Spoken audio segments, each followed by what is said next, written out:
Hello বন্ধুরা, দেখো ফুলের আচার হচ্ছে। ফুলের আচারের নাম শুনলে জিভে জল চলে আসে। কার কার জিভে জল চলে আসে তারা একটু কমেন্ট করে জানাও তো। আমার তো প্রচুর ভালো লাগে ফুলের আচার। তার সেন্ট আর টেস্ট দুটোই কিন্তু দারুণ।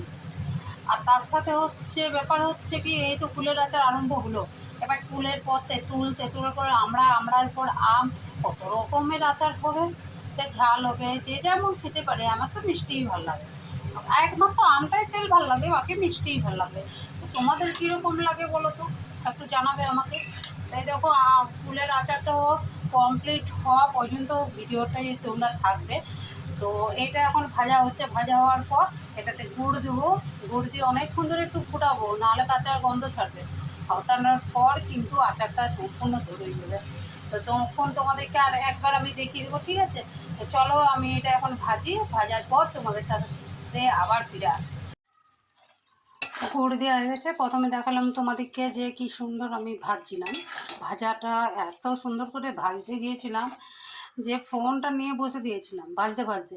এই দেখো কতগুলো পুড়েও গেছে।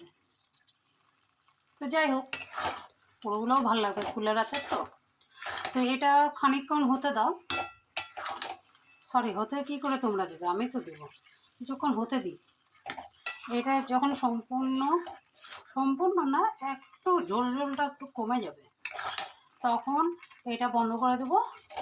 আর এই যে গুড়ের কাঁচা যে গন্ধটা, আর হ্যাঁ, তোমরা বুঝবে কী করে যে কুলের আচারটা কমপ্লিট হয়ে গেছে করা। তো সেটা হচ্ছে গুড়ের গন্ধটা প্রথমে যখন দেবে তখন গুড়ের গন্ধ ছাড়বে। আর যখন দেখবে যে এটা হয়ে গেছে, তার সেটা জানবে কি করে না, কুলের গন্ধ ছাড়বে তখন। আচারের একটা মিষ্টি যে গন্ধ, সেটা যখন ছাড়বে তখন জানবে যে কুলের আচারটা কমপ্লিট হয়ে গেছে। অনেকে বুঝতে পারে না, অনেকে না আগে নামিয়ে দেয়, আবার অনেকে আবার পরে নামিয়ে দেয়। পরে নামালে কী হবে, যখন শুকনো শুকনো হয়ে যায় আর যখন ঠান্ডা হয়ে যায়, সেটা একদম খাওয়া যায় না, একদম শক্ত কাঠ হয়ে যায়। তার জন্য একটু ঝোল ঝোল যখন থাকে তখনই নামিয়ে দেবে। তা আমারটা এখনো হয়নি, এখন আরেকটু বাকি আছে। বাকি হওয়ার পর তোমাদেরকে আমি দেখাবো যে আমার ফুলের আচারটা কেমন হয়েছে, আর কি মশলা দিয়েছি সেটাও তোমাদের দেখাবো। মশলাটা আমার তৈরি করা হয়ে গেছে, তো আমি মুখেই বলে দেবো। সেটার আর ভিডিও করিনি, কারণ আমি ভুলে গেছিলাম। আসল কথা হলো আমি ভুলে গেছিলাম ওটার ভিডিও করা। তো চলো, এবার এটা একটু ফুটতে দিই, তারপর আরেকবার তোমাদেরকে দেখাচ্ছি কুলের আচারটা কেমন হয়েছে, ঠিক আছে? কুল কিন্তু আমার কমপ্লিট। দেখো কি সুন্দর হয়েছে না।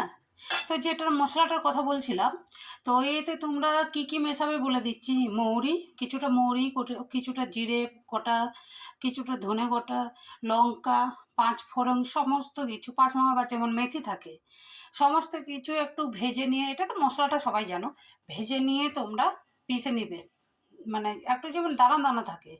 এবার সেটাকে একটু ঠান্ডা হওয়ার পর এই আচারের মধ্যে দিয়ে দেবে। এই দেখো, দেখতে পাচ্ছ, আচারের মধ্যে আমি দিয়েছি।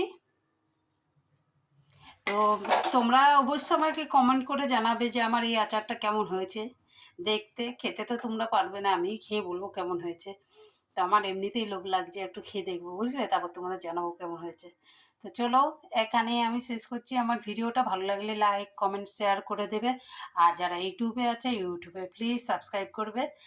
আর যারা ফেসবুকে আছো, তারা অবশ্যই আমাকে একটু ফলো করে দেবে। তো এখানেই রাখছি, বাই।